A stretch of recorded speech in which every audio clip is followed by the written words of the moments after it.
자, 시장 세분화 아마 들어보신 분들도 계실 텐데요. 시장 세분화를 왜 해야 되는지를 먼저 설명을 좀 해드리겠습니다. 이 그림에서 보시면 자, 전체 시장이 색깔이 다른 사람들로 이렇게 구성이 되어 있죠. 그러니까 전체 시장은 서로 다른 니즈 그리고 구매 행동을 가진 세분 시장으로 구성되어 있다는 것을 보여주는 그림입니다. 자, 그러면 가장 이상적인 것은 이렇게 동질적인 요구를 가진 세분 시장으로 시장을 세분화할 수 있으면 좋겠죠. 왜냐하면 이렇게 동질적인 요구를 가진 세분 시장은 마케팅 활동에 대해서 유사한 반응을 보이게 되기 때문이죠. 그러니까 반대로 얘기하면 이렇게 전체 시장에 전부 다른 니즈가 있는 소비자들이 함께 섞여 있으면 이런 모든 소비자들이 만족할 수 있는 제품, 서비스 제공이 불가능하다는 얘기죠. 그래서 이 시장 세분화가 필요하다. 자, 시장 세분화를 통해서 목표 시장을 선정해서 효율적으로 집중해야 된다. 말씀드린 것처럼 이렇게 시장을 세분화할 수 있다면 목표 시장을 우리가 선정해서 효율적으로 여기에 집중할 수 있겠죠. 특히 창업 기업인 경우에는 인적인, 물적인 자원이 한계가 있죠. 지금 돈도 많지 않고 인력도 충분치가 않습니다. 그런데 모든 시장을 우리의 목표 고객으로 삼고 공격한다는 것은 상당히 좀 무모한 일이죠. 전체 시장을 공략하기보다는 가장 성공적으로 공략 가능한 세분 시장을 찾아내서 이 그림에 보시는 것처럼 우리는 이 B 시장, 세분 시장 B에만 집중하겠다. 이러한 전략이 바람직하다는 겁니다. 자, 이 시장 세분화는 특히 시장이 성숙화하면서 더욱더 중요해집니다.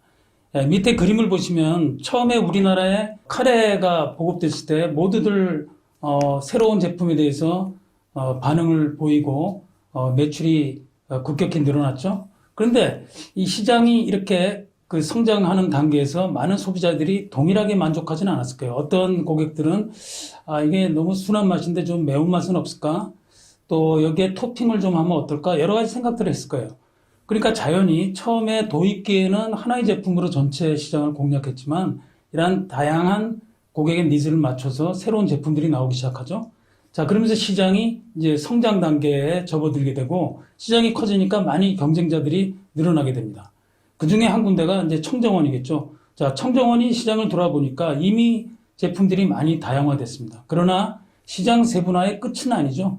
아직도 까다로운 니즈를 갖고 또 여러 가지 독특한 취향을 가진 소비자들이 있죠. 자, 그런 사람들을 찾아서 시장 세분화를 더욱더 진행을 하게 되는 거죠. 그래서 그림에서 보시는 것처럼 청정원은 새로운 육수로 시장을 세분화하고 또 향신료, 공법, 만드는 공법을 달리하면서 계속 이 세분화를 통한 시장 세분화가 이 업계에서 진행되고 있는 모습을 우리가 볼 수 있죠. 이렇게 시장 세분화를 통해서 새로운 시장이 만들어지는 겁니다.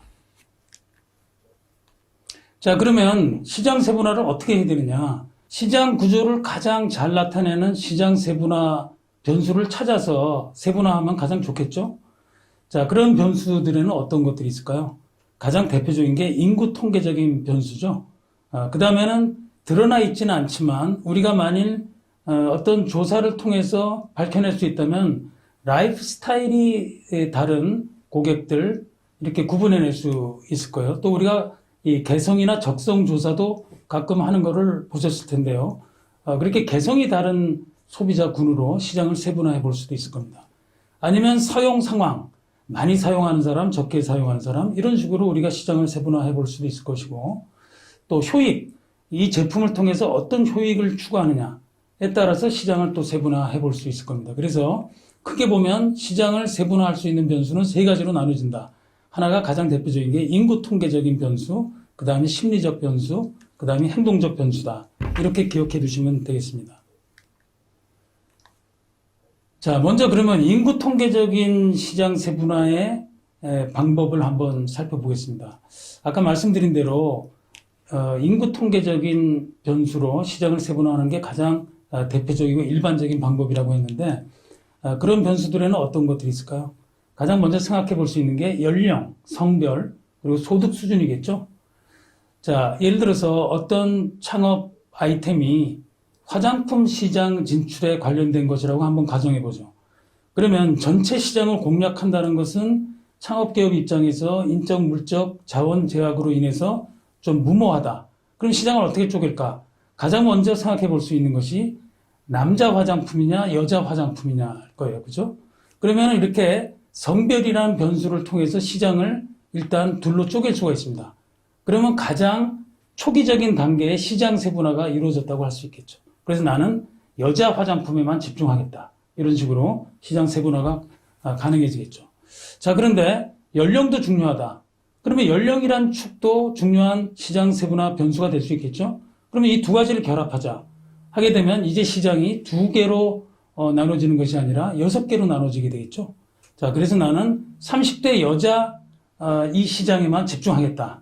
이런 식으로 시장 세분화를 통해서 의미 있는 목표 시장 선정이 이루어질 수 있다는 겁니다. 자, 세 번째로는 이제 심리적인 시장 세분화인데요.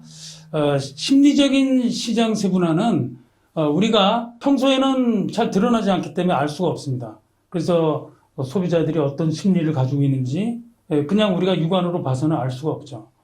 그런데 동일한 인구 통계적 집단 내에서도 이렇게 사람들의 심리적 특성은 충분히 다를 수 있겠죠. 예를 들면 이 그림에서 보시는 것처럼 던킨 도너츠를 찾는 고객과 스타벅스 커피점을 찾는 고객은 라이프 스타일 또 사이코그래픽 특성이라고 하는데 심리적 특성이 분명히 다릅니다. 그래서 이 개성이 시장 세분화에 또 유용하게 활용될 수 있다. 예를 들면 이 마운틴 듀를 좋아하는 사람들은 어떤 개성을 가지고 있는가 봤더니 젊고 반항적이면서 모험심이 강한 성향을 보이더라. 반면 코카콜라를 좋아하는 사람들은 성숙하고 실질적이면서 지적 유머 감각을 가진 젊은 층이더라. 이런 식으로 우리가 숨겨져 있는 내면의 어떤 개성, 라이프 스타일을 밝혀낼 수 있습니다. 물론 그런 것을 밝히기 위해서는 별도의 조사가 필요하겠죠. 다음으로는 이제 행동적 시장 세분화인데요. 어떤 상황에서 제품을 쓸까? 어떤 제품은 같은 초콜릿이라도 선물용으로 많이 쓰이죠. 용도에 따라서 또 사용 시점, 계절용 제품이 있을 수도 있죠. 그리고 휴일용, 자, 이런 식으로 사용 상황에 따라서 시장이 세분화될 수도 있겠습니다. 또 효익, 결국 우리가 어떤 제품이나 서비스를 이용하는 것은 그 제품과 서비스로부터 얻고자 하는 효익이 있는 거죠. 우리가 이걸 영어로 베니핏이라고 하는데요. 이 효익을 추구하는 게 사람마다 다를 수가 있습니다. 그래서 이것에 따라서 시장을 세분화할 수도 있겠죠. 그리고 어떤 제품을 사용해 본 사람, 사용해 보지 않은 사람, 또 많이 쓰는 사람, 적게 쓰는 사람, 또 어떤 브랜드에 대한 충성도가 높은 사람, 낮은 사람, 이런 식으로 시장을 구분해 볼 수도 있겠죠. 이런 것을 우리가 behavioral segmentation, 행동적인 시장 세분화라고 부릅니다. 아까 말씀드렸던 내용 중에 효익 세분화가 좀 중요하기 때문에 조금 더 설명을 드리면 이 베니핏 세분화라는 것은 결국 제품이나 서비스로부터 우리가 궁극적으로 소비자들이 찾는 것이 무엇이냐, 이것을 가지고 세분화한다는 것이라고 했는데요. 밑에 그림에서 보시는 것처럼 자, 치약 다 비슷하죠? 그런데 어떤 사람은 치약에서 중요시하는 게 뭔가요? 충치를 예방하는 것이 중요하다. 또 어떤 사람은 미백 효과, 하얀 이를 만들어야 되겠다. 그리고 나는 치약이라는 게 다 비슷하니까 향이 중요하다. 또 어떤 사람은 그냥 별 차이가 없으니까 디자인이 예쁜 걸 찾을 수도 있겠죠. 이렇게 효익에 따라서 시장을 세분화해 볼 수도 있습니다. 자, 그러면 앞에서 아까 화장품 예를 들었는데요. 화장품도 자, 남자, 여자 이렇게 인구 통계적인 변수로 나눌 수 있지만 왼쪽 축을 이번에는 연령이 아니라 이 화장품 사용을 통해서 궁극적으로 추구하는 효익이 무엇이냐로 나누면 어떻게 될까요? 그러면 여기 그림에서 보시는 것처럼 어떤 사람은 미백을 중시하고 어떤 사람은 주름 개선 또 어떤 사람은 보습을 더 중시하겠죠. 자, 이런 식으로 나누면 효익 세분화와 인구 통계적인 성별 세분화를 결합한 시장 세분화가 이루어지겠죠. 그러면 훌륭한 시장 세분화가 이루어질 수 있습니다. 자, 이렇게 시장 세분화를 할 때 우리가 이제 어떤 변수를 쓸 수 있느냐를 살펴봤는데 어떤 변수로 시장 세분화를 하건 간에 중요한 것은 이 네 가지 조건이 충족이 돼야 된다는 거예요. 일단 세분 시장의 규모, 구매력이 측정되고 거기에 속한 사람들이 어떤 사람이냐라는 것이 밝힐 수 있어야 된다는 거예요. 이 사람들이 누군지를 알아야 우리가 접근할 수 있죠. 창업기업 입장에서. 자, 그 다음에 세분 시장이 너무 작으면 사업적으로 의미가 없겠죠. 그래서 우리가 앞에 미시적인 환경 분석에서 시장 규모 성장을 얘기했죠. 그래서 우리가 충분한 수익성을 갖고 있는지 또 시장 규모가 어떤지 이 세분 시장을 세분화해 놓고 판단해야 됩니다. 자, 그리고 이제 세분화된 이 시장별로 효과적인 마케팅 프로그램 개발이 가능해야 됩니다. 그래서 실현 가능할 수 있겠죠. 그리고 효과적인 접근이 가능해야지 이 시장 세분화가 제대로 이루어졌다라고 얘기할 수 있습니다.